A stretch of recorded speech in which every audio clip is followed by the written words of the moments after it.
ការបញ្ជាក់រថយន្ត CRV គាត់បើកឆ្លងផ្លូវហើយត្រូវរថយន្ត Hyundai បាទគឺបើកពៀនភ្លើងស្តុបបុករថយន្ត CRV បណ្ដាលឲ្យរងការខូចខាត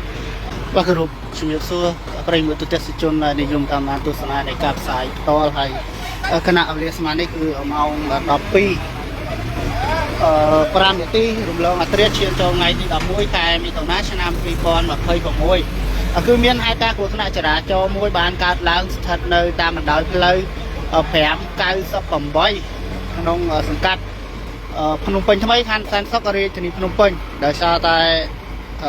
ខាងនេះមកជាខាងលិចផ្លូវគឺខាងភ្នំពេញថ្មីហើយខាងកើតផ្លូវខាងទូកោអញ្ចឹងកើតហេតុនៅខាងភ្នំពេញថ្មីបងប្អូនប្រិយមិត្តយើងបើតាមការបញ្ជាក់រថយន្ត CRV គាត់បើកឆ្លងផ្លូវហើយត្រូវរថយន្ត Hyundai បាទគឺបើកពៀនភ្លើងស្តុបបុករថយន្ត CRV បណ្ដាលឲ្យរងការខូចខាតមួយចំហៀងប្រិយមិត្តទស្សនិកជនយើងហើយយ៉ាងណាមិញក្នុងហេតុការណ៍គ្រោះថ្នាក់ចរាចរណ៍នេះគឺមិនមានអ្នករងរបួសទេបាទគឺរថយន្តធំហ្នឹងគឺ Hyundai ពាក់ស្លាលេខភ្នំពេញ 28303 ធ្វើដំណើរពីតាមបណ្ដោយផ្លូវ 598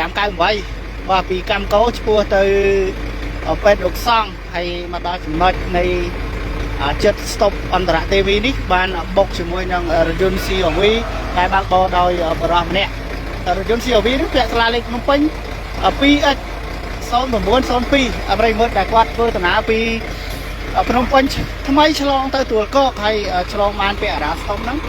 ក៏ត្រូវរថយន្តធំហ្នឹងគឺពៀនភ្លើងស្តុបតាមការបញ្ជាក់របស់បងប្អូនប្រជាពលរដ្ឋណាថាពៀនស្តុបរបស់គាត់ពេញទំហំបណ្ដាលឲ្យរថយន្តរបស់គាត់ខូចខាតបាទគឺបែកកញ្ចក់បាទគឺបែកកញ្ចក់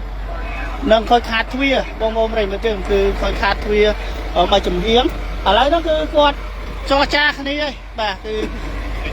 ដូចជាចរចាគ្នាបញ្ចប់រឿងហើយបងប្អូនប្រិយមិត្តយើងដោយ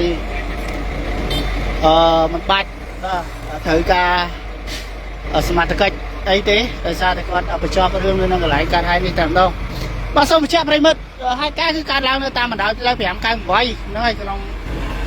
សង្កាត់ភ្នំពេញថ្មីខណ្ឌសែនសុខរាជធានីភ្នំពេញឥឡូវភាគីទាំង2នាក់បានបញ្ចប់រឿងនៅនឹងកន្លែងតែម្ដងបាទដោយភាគីខាងម្ចាស់រថយន្តធំបាទស្លាលេខភ្នំពេញ3B 8003បាទគឺសូមសំណងទៅកាន់ម្ចាស់រថយន្ត CRV បាទអញ្ចឹងហើយគឺបញ្ចប់រឿងនៅនឹងកន្លែងតែម្ដងដោយសារតែគ្រោះថ្នាក់នេះគឺមិនមានអ្នករងរបួសទេបងប្អូនយើងគ្រាន់តែរងការខូចខាតទ្វាររថយន្តនឹងបែកកញ្ចក់បែកអីអញ្ចឹងណាដល់អញ្ចឹងគឺគាត់ចរចាគ្នាឆាប់ចប់រឿងទេបាទហ្នឹងហើយប្រិយមិត្តទស្សនិកជនយើងសូមជំរឿគាត់បញ្ចប់រឿងមិនទេមិនទេជឿទៅ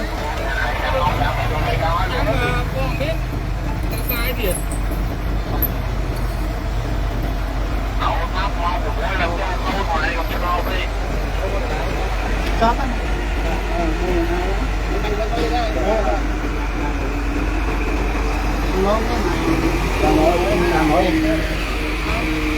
បាទបងប្អូនយើងគឺសំណងទៅកាន់